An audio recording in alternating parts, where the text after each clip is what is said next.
Chapter 1, and this is going to be the longest one. It's all about anatomical terminology.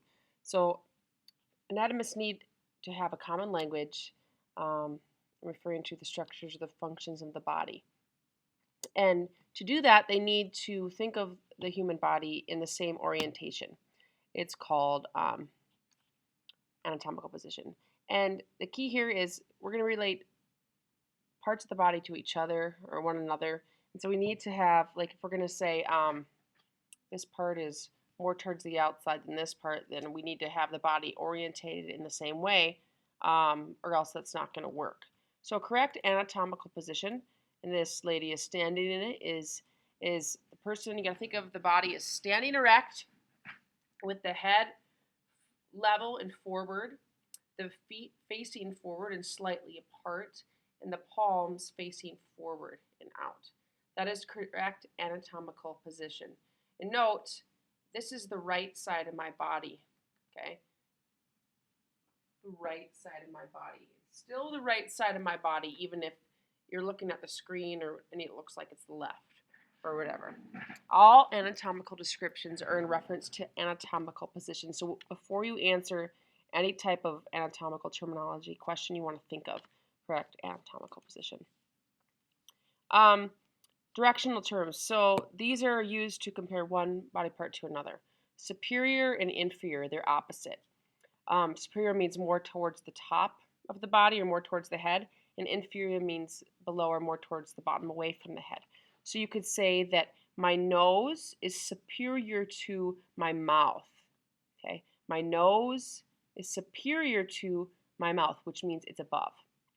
We could also say my chin is inferior to my nose, which means it's below. Okay. Directional terms. Again, anterior or ventral, they mean the same thing. Anterior and ventral. Towards the front. The front is ventral or anterior. Posterior and dorsal are the same thing. And I always think of a fish's dorsal fin is on its back. So by the backbone, dorsal side, towards the back. So you could say the kidneys, which are back here, are posterior to the intestines, which are in front of them. Or you could say the intestines are anterior to the kidneys. So you can say both ways there. Other terms, medial. So pretend there's a line drawn straight down the middle of your body. You're symmetrical, all right? And that's called the midline. So parts can be more towards the midline compared to others. So your heart is medial to your lungs, meaning closer to the midline. Lateral means more towards the outside or away from the midline. So your humerus bone right here is lateral to your sternum, which is right there. Intermediate is just between medial and lateral. We don't really use the intermediate term too much. Proximal and distal are also opposites. You only use them when you think about where the limbs attach. So we're talking at the shoulder joint or the pelvic girdle, or the shoulder girdle and the pelvic girdle, which is where your femur attaches to your hips. Proximal means closer to that point of attachment right here. Distal is farther away. So the humerus, that's this bone right here, is proximal to the phalanges, closer to that point of attachment. And you could also say the phalanges are distal to the humerus. Epislateral, these are kind of the more unique ones, on the same side of the body. So you can see in this image, the right arm and the right leg are epislateral, or this arm is epislateral to this leg, meaning they're both on the right side of the body. Contralateral is opposite side of the body. So this leg is contralateral to this arm. Bilateral means they're both on the same side of the body. So the right lung is bilateral to the right kidney on the same side of the body. The last one here is superficial and deep. Superficial is more towards the surface, and deep is closer to the core of the body.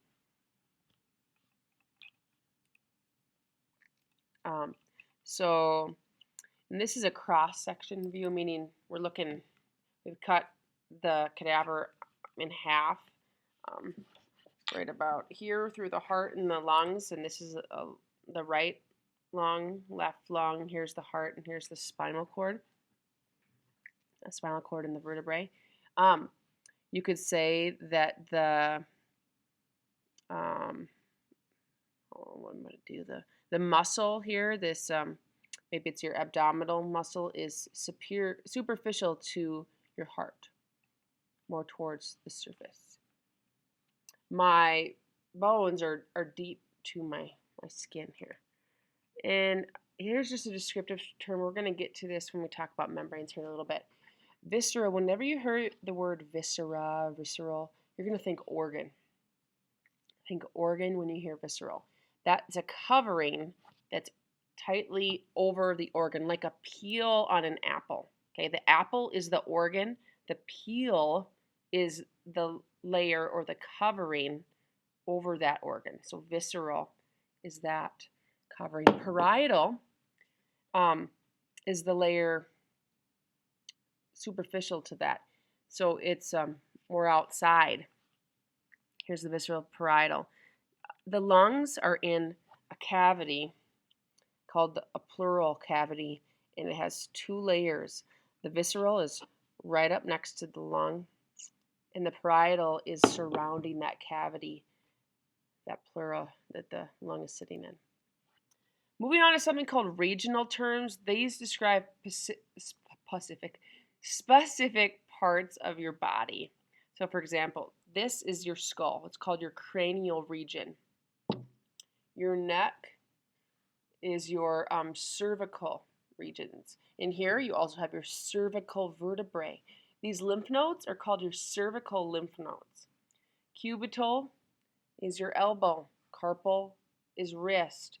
Patellar region is your knee, front of your knee. Your orbital region is your eye. Thoracic, your chest. Your inguinal is your groin, and so on and so forth. You can read the regional names and that part of the body. Most of them, you probably will just be able to figure out. Some of them you're going to have to just memorize. Like buccal is your cheek, buccal region. And here's a few more. Pubic, that's an obvious one. Oral, that's another obvious one. This one got a little lined up incorrectly. Your pollex, regional name, that's your thumb. Thumbs up. And there's a few other ones that I want you to be aware of. Gluteal, occipital, etc. Okay, next anatomical terminology is called body planes. So these body planes, you have to imagine imaginary planes of glass that actually cut through the body and divide it into halves. The purpose of body planes is visualizing the body in different ways. Different cuts will produce different views of the organs that tell you different things. And there are three major planes, and they sit at right angles to each other. So we can see the sagittal plane that divides the body right down the midline, so into right side and the left side. Okay. A transverse plane right here divides the body into superior and inferior regions. And then the frontal plane, it's hard to see from this, but frontal is down this way, dividing the body into anterior and posterior. The sagittal plane again divides the body up and down. Okay, there's only one mid-sagittal plane that's right smack dab down the middle. I've actually seen a cadaver that was cut down the mid-sagittal plane. Like I watched them cut the cadaver with the chainsaw so we could see the different views that it produced of the organs, and it was really kind of cool. And their mirror image halves, okay, look exactly like each other. Obviously, there's a liver on one side and not a liver on the other, or most of the liver's on one side. And then you can make other cuts that are that same up and down pattern, but they're called parasagittal planes, to the right and left of the mid-sagittal plane. Frontal, like I said, divides the body into anterior and posterior. Um, Another name for frontal is a coronal plane.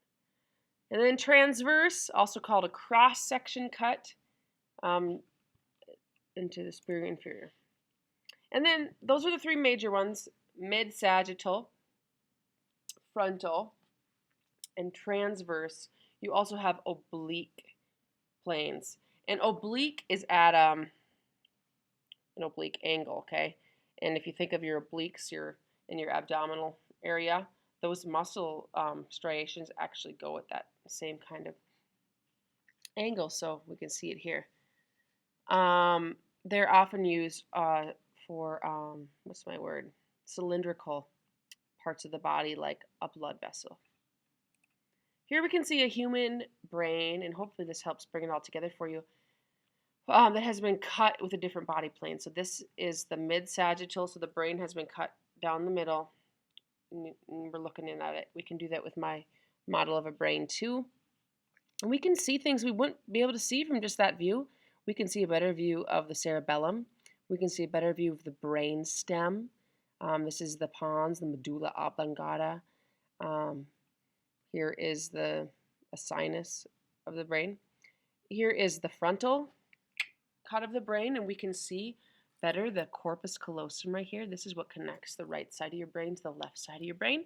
And then we have the transverse or horizontal cut, and we can see an even better view of the sinus. And then when you get down deeper, you can see better views of the bones in the skull. Now onto body cavities.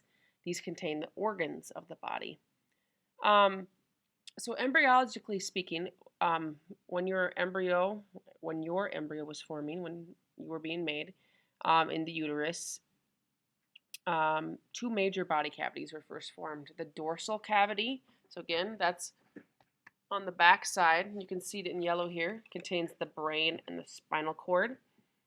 And that actually develops over time, but it's very important and crucial, obviously, that that part forms correctly. And then the remaining organs are in the ventral cavity. So in the front, you can see the blue and the green here. And they both have subdivisions. We'll skip this because this all goes over the information. The cranial cavity contains the brain, protected by the cranial bones. Vertebral canal or vertebral cavity, you don't care, contains the spinal cord. Thoracic cavity. So anything below the neck here, okay, here's your clavicle, and above your diaphragm, you can see the diaphragm on the figure here, is your thoracic cavity. It's formed by your sternum, breastbone, your ribs, and then the backside of your thoracic vertebrae, okay?